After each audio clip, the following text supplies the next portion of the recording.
कुछ कहानियां ऐसी होती है जो देखकर ही आपको पता लगता है कि ये क्या अजब चीज मेरे सामने हो रही है। सारा अली खान, अक्षय कुमार और धनुष स्टारर अतरंगी की रिलीज से पहले ही डायरेक्टर आनंद एल राय ने कहा था कि आपको ये फिल्म देखने के बाद ही पता चलेगा कि इसका नाम ऐसा क्यों है। और अब जब मैंने ये फिल्म देख ली है तो मुझे समझ आ गया है कि आनंद एल राय पर कुछ देर के लिए ही सही भरोसा ना करना गलत था, क्योंकि अतरंगी रे सही में काफी अतरंगी। तो दोस्तों आज हम एक्सप्लेन करने वाले हैं अतरंगी रे मूवी को, जो कि हाल ही में डिज्नी प्लस हॉटस्टार पर रिलीज हुई है। वीडियो को शुरू करने से पहले वीडियो को लाइक करें, चैनल को सब्सक्राइब जरूर करें और नोटिफिकेशन बेल को भी जरूर ऑल पर करें, ताकि आपको इसी तरह के लेटेस्ट और फ्रेश कंटेंट के नोटिफिकेशन सबसे पहले आप तक पहुंच सके।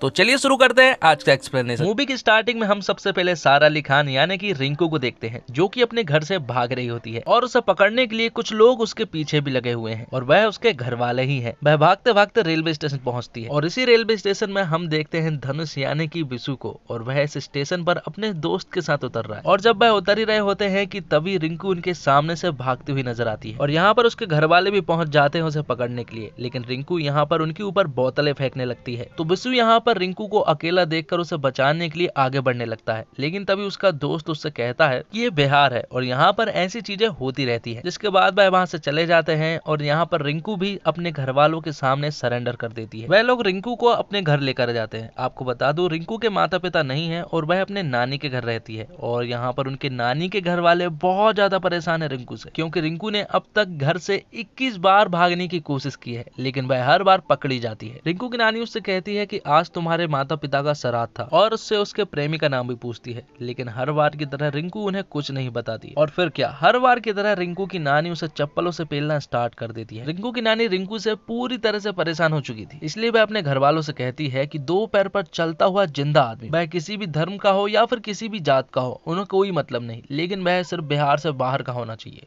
हम रिंकू की शादी अगले 2-3 दिनों के अंदर ही करेंगे। अगले सीन में हम देखते हैं बिशु को, जो कि खंबे पर चढ़कर अपनी मंगेतर मैंडी से बात कर रहा होता है। दरअसल अगले 2 दिनों में बिशु की मैंडी से सगाई है और वह इसी के बारे में अपनी मंगेतर से बात कर रहा होता है। मैंडी जो है वह तमिलनाडु में रहती है और वह एक तमिल है और साथ में बिशु भी एक तमिल है। लेकिन सबसे बड़ी बात तो ये है कि जिस कॉलेज में बिशु पढ़ता है वहाँ के डीन की बेटी है मैंडी। तो यहाँ पर बिशु अपने दोस्त मधुसूदन, जिसे वह MS बुलाता है, उन दोनों के बात करने के दौरान हमें पता चलता है कि वह दोनों मेडिकल की पढ़ाई कर रहे हैं। और जब वह दोनों बात कर ही रहे होते हैं कि तभी रिंकू के घर वालों की नजर मधुसूदन पर पड़ती है और वह उन्हें एक बार में ही पसंद आ जाता है और रिंकू की शादी के लिए वह उसे उठाने के लिए कहते हैं। आगे हम देखते हैं कि रिंकू अपने माता पिता के श्राद्ध की खीर पी रही होती है, लेकिन तभी वहाँ पर रिंकू की शादी की बातें चलने लगती है और जब वह वहाँ पर जाती है तो उसे पता चलता है कि उसकी शादी आज ही है। तब वह अपनी नानी से कहती है कि अगर उसकी शादी अपने प्रेमी के अलावा किसी और से हुई तो वह अपने सारे घर वालों को मार देगी। तो यहाँ पर हमें पता चलता है कि रिंकू जो है वह एक निडर लड़की है, और जब वह ये सब बोलकर जा ही रही होती है कि तभी उसे वहाँ पर चक्कर आने लगते हैं। दरअसल जिस खीर को रिंकू पी रही थी उस खीर में बेहोशी की दवाई मिलाई गई थी और इसी कारण रिंकू बेहोश हो जाती है। आगे हम देखते हैं कि रिंकू के घर वाले मधुसूदन को उठाने के लिए जाते हैं, लेकिन यहाँ पर हम देखते हैं कि यहाँ पर काफी ज्यादा अंधेरा है और घर पर रिंकू को बेहोशी की हालत में ही तैयार किया जाता है, जिसके बाद वह उसे उठा लाते हैं। और वह जैसे ही उस बोरे को खोलते हैं तो उन्हें पता चलता है कि ये मधुसूदन नहीं बल्कि बिशु है, और वह जैसे ही उसका मुंह खोलते हैं तो वह तमिल में बड़बड़ाने लगता है और शादी की सारी तैयारियां करने लगते हैं। लेकिन बिशु नहीं मान रहा होता है, इसलिए वह उसे लॉफिंग गैस सुंघा देते हैं और फिर उसका हंस हंस के बुरा हाल हो जाता है। बिशु हंस तो रहा था लेकिन उसके आंखों से आंसू भी निकल रहे थे, लेकिन बिशु यहाँ पर मजबूर था और इसी कारण उन दोनों की शादी हो जाती है। और फिर अगले ही सुबह वह लोग ट्रेन में बिठाकर उन दोनों को विदा कर देते हैं। रिंकू बिशु से कहती है कि वह सूरवंशी की फैमिली से बिलोंग करती है और वह इस जबरदस्ती की शादी को नहीं मानती है,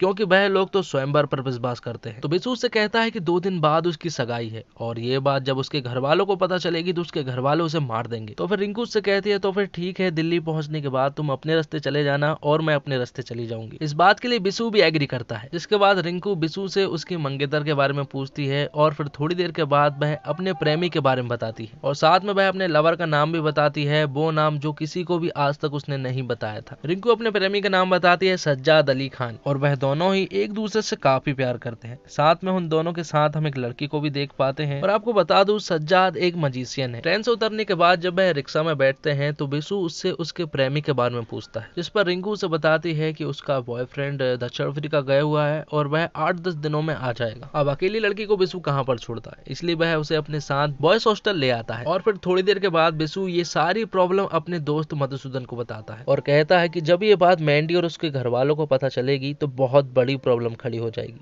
जिस पर एमएस उससे कहता है कि ये सारी प्रॉब्लम खड़ी ही नहीं होगी अगर तुम मैंडी और उसके घर वालों को ये बात बताओ ही ना। अब रात हो जाती है और रात में वह रिंकू के पास जाता है और उससे कहता है कि कल उसकी सगाई है और तुम चाहो तो यहाँ भी रह सकती हो और मेरे साथ भी चल सकती हो।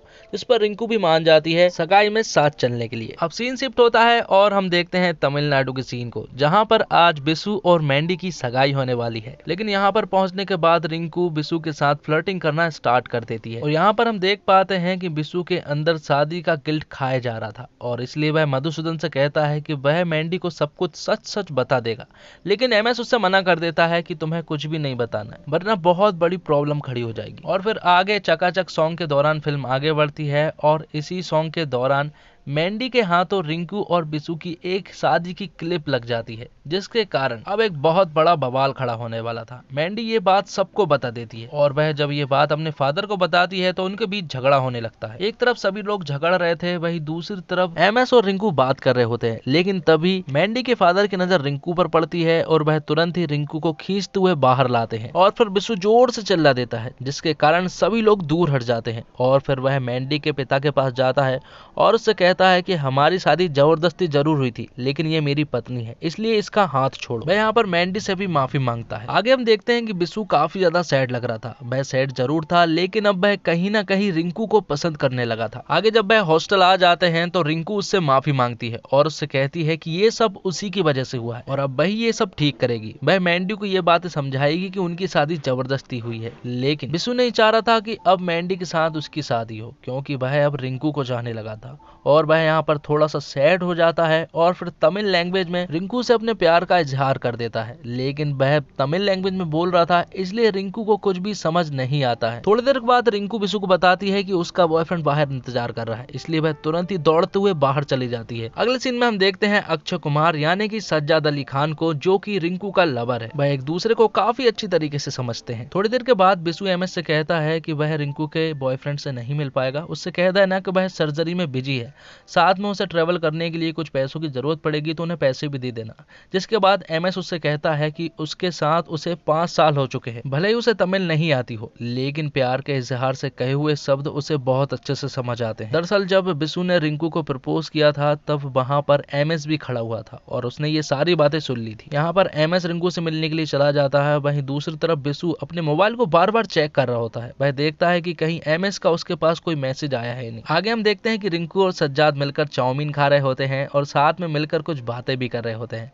वह बात कर ही रहे होते हैं कि तभी वहां पर एमएस आ जाता है। इसके बाद एमएस रिंकू से मिलता है और फिर रिंकू जो है वह सज्जाद से मिलवाती है और इसके तुरंत बाद ही हम एमएस को भागते हुए देख पाते हैं, जो कि डायरेक्ट बिसु के पास पहुंचता है। बिसु के पास पहुंचने के बाद एमएस बिसु को बताता है कि एक बहुत बड़ी प्रॉब्लम खड़ी हो गई है। दरअसल जब रिंकू से मिलने के लिए एमएस पहुंचा था और जब उसने सज्जाद से उसे मिलवाया था तो रिंकू तो उससे बात कर रही थी लेकिन एमएस को सज्जाद नजर ही नहीं आ रहा था। उसे ऐसा लग रहा था कि उसी के अंदर कुछ प्रॉब्लम होगी, इसलिए वह एक आदमी से कहता है कि क्या तुम्हें यहाँ पर एक आदमी नजर आ रहा है, जिस पर वह आदमी कहता है कि यहाँ पर तो कोई नहीं है। तो यहाँ पर एमएस कंफर्म कर लेता है कि या तो रिंकू किसी भूत से बात कर रही है या फिर वह मेंटल हो चुकी है। और ये बात सुनकर बिसु भी एकदम शॉक्ड रह जाता है। तब एमएस और बिसु मिलने के लिए रिंकू के पास जाने लगते हैं और साथ में वह यहाँ पर उसकी प्रॉब्लम को डिस्कस भी कर रहे होते हैं, जिसमें एमएस उससे कहता है कि शायद उसके अंदर की इमेजिनेशन है जो कि सिर्फ उसे ही दिखती है। और फिर फाइनली उन्हें रेलवे स्टेशन पर रिंकू मिल जाती है, जिसके बाद बिसु उससे मिलने के लिए अंदर जाता है और उससे कहता है कि हमारा अभी तक डाइवोर्स नहीं हुआ है और जब तक ये नहीं होता है तब तक तुम्हें यहीं रहना होगा वरना उसे जेल जाना पड़ सकता है। जिस पर रिंकू उससे कहती है कि वह तो एकदम रेडी है यहाँ पर रुकने के लिए, लेकिन सज्जाद यहाँ पर रुकने के लिए तैयार ना हो, इसलिए तुम उसी से पूछ लो, अगर वह रुक जाएगा तो हम यहाँ पर रुक जाएंगे। अब बिसु को सज्जाद से परमिशन मांगनी थी यहाँ पर रुकने के लिए, लेकिन सज्जाद तो असल में यहाँ पर है ही नहीं, वह तो सिर्फ रिंकू को ही दिख रहा था। अब वह रुकने के लिए तैयार हो जाते हैं। बिसु इस प्रॉब्लम से थोड़ा सा दुखी था लेकिन वह इस बात से काफी ज्यादा खुश था कि अब रिंकू की लाइफ में कोई नहीं है, सज्जाद तो महज एक इमेजिनेशन है। अगले सीन में हम एमएस और बिसु को बात करते हुए देख पाते हैं, जिसमें एमएस उससे कहता है कि मेडिकल ने बहुत तरक्की कर ली है, इसलिए अब हम उसका इलाज मेडिसिन से करेंगे। और फिर क्या, अगले ही दिन से वह लोग रिंकू को मेडिसिन खिलाना स्टार्ट कर देते हैं और जैसे ही वह रिंकू को मेडिसिन खिलाते हैं कि वैसे ही सज्जाद को जुकाम चालू हो जाता है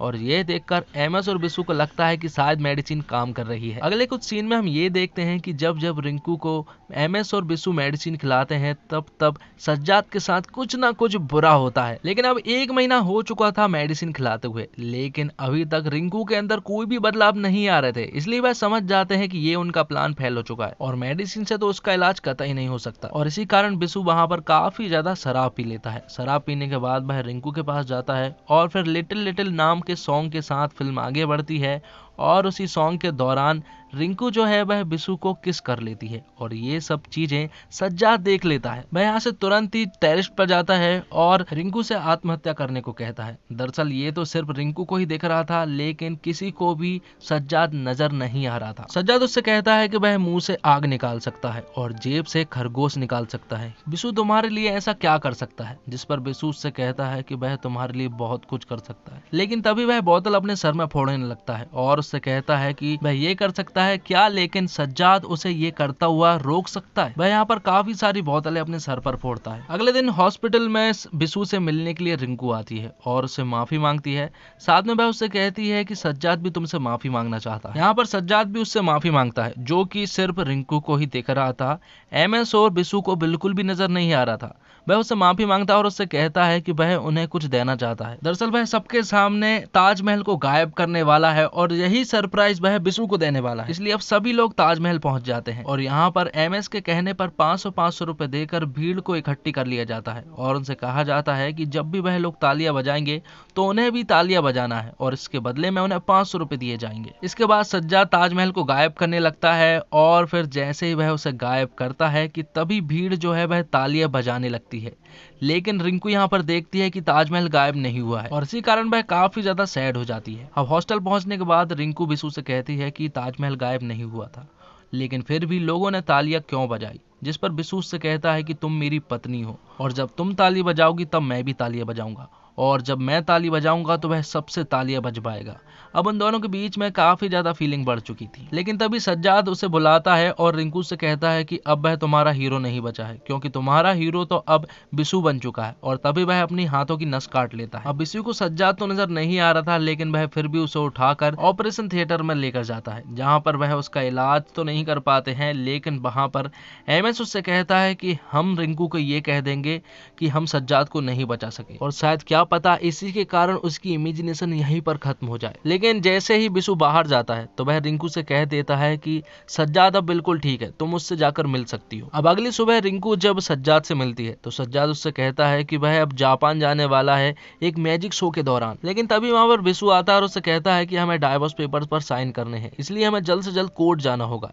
इसलिए वह कोर्ट की तरफ निकल पड़ते हैं और वहां पर कोर्ट पहुंचने के बाद वह जैसे ही साइन करने वाले होते हैं कि तभी रिंकू वहां से भाग निकलती है और फिर उसके पीछे पीछे बिसु भी जाता है और उससे पूछता है कि तुम क्यों भाग रही हो। जिस पर रिंकू उससे कहती है कि उसे ये डाइवोर्स पेपर पर साइन नहीं करने हैं। साथ में वह उससे कहती है कि उसे अपना लवर तो पसंद है, लेकिन उसे तुम भी पसंद हो। जिस पर बिसु उससे कहता है कि अब बहुत हुआ, या तो तुम अपने लवर के साथ रह लो या फिर तुम मुझे चूज कर लो। आगे हॉस्टल पहुंचने के बाद रिंकू जो है वह बिसु से कहती है कि उसका लवर जो है वह जापान जा चुका है। जिस पर बिसु से कहता है तो ठीक है, हम भी जापान जाएंगे और वह तुरंत ही रेलवे स्टेशन की तरफ निकल पड़ते हैं। दरअसल उन्हें जापान तो नहीं जाना था, बस उन्हें तो एक ऐसा प्लेस चाहिए था जहां पर रिंकू को सज्जाद आसानी से मिल सके और उसे बात कर सके। साथ में बिसु रिंकू से कहता है कि या तो अपने लवर को पति बना लेना या फिर अपने पति को लवर बना लेना और तभी वापस आना। जिसके बाद वह रेलवे स्टेशन पर पहुंचती है जहां पर सज्जाद मिलने आता है। वहां पर उसके साथ एक लड़की भी थी। तो यहाँ पर हमें पता चलता है कि सज्जाद कोई और नहीं बल्कि रिंकू के फादर हैं और जो लड़की जो छोटी सी दिख रही है वह दरअसल में रिंकू ही है। फ्लैशबैक की स्टोरी में हमें पता चलता है कि रिंकू के माता पिता एक दूसरे से काफी प्यार करते थे, लेकिन उसके घर वाले इसके सख्त खिलाफ थे। लेकिन फिर भी किसी की परवाह ना करते हुए उन दोनों ने शादी कर ली थी। थोड़े दिनों के बाद उनको एक बेटी होती है जो कि रिंकू है और फिर कुछ दिनों के बाद ही सज्जाद को जेल हो जाती है। सज्जाद के जेल से छूटने के बाद वह मैजिक शोज करता है और उस मैजिक शोज के दौरान वहां पर रिंकू की माँ और रिंकू भी उस शो को देखने के लिए आती है। लेकिन यहाँ पर रिंकू के घर वाले वहां पर रखी नकली कैरोसिन की कैन को चेंज करके असली कैरोसिन की कैन को रख देते हैं, जिसके कारण जब वह शो करता है और अपने ऊपर वह तेल छिड़कता है तो उसके ऊपर सचमुच आग लग जाती है और ये देखकर रिंकू की माँ भी उसके पास आ जाती है और फिर दोनों ही जल जाते हैं, जिसके कारण उन दोनों की वहीं पर मौत हो जाती है। और ये नजारा रिंकू ने वहां पर बैठे हुए देखा था और इसीलिए सज्जाद उसे हर जगह दिखता था। ये सारी स्टोरी सज्जाद के मुंह से सुनने के बाद रिंकू को यह एहसास होता है कि सज्जाद उसके लिए एक भ्रम था। दरअसल उस एक्सीडेंट के कारण रिंकू जो है वह उभर नहीं पाई थी और इसी कारण सज्जाद उसे हर जगह दिखता था। इसके तुरंत बाद ही वह बिसू से मिलने के लिए जाती है और अब फाइनली दोनों मिल गए थे और इसी के साथ हमारी पिक्चर खत्म होती है। तो दोस्तों उम्मीद करता हूँ आपको ये वीडियो पसंद आई होगी। वीडियो पसंद आई हो तो वीडियो को लाइक जरूर करें और चैनल को सब्सक्राइब जरूर से जरूर करें ताकि मुझे मोटिवेशन मिले और मैं आगे ऐसे ही लेटेस्ट और फ्रेश कंटेंट लाता रहूं। और हमारे दूसरे चैनल को भी जरूर सब्सक्राइब करें जिसकी लिंक मैं डिस्क्रिप्शन बॉक्स और कमेंट्स बॉक्स में डाल दूंगा। Thanks for watching.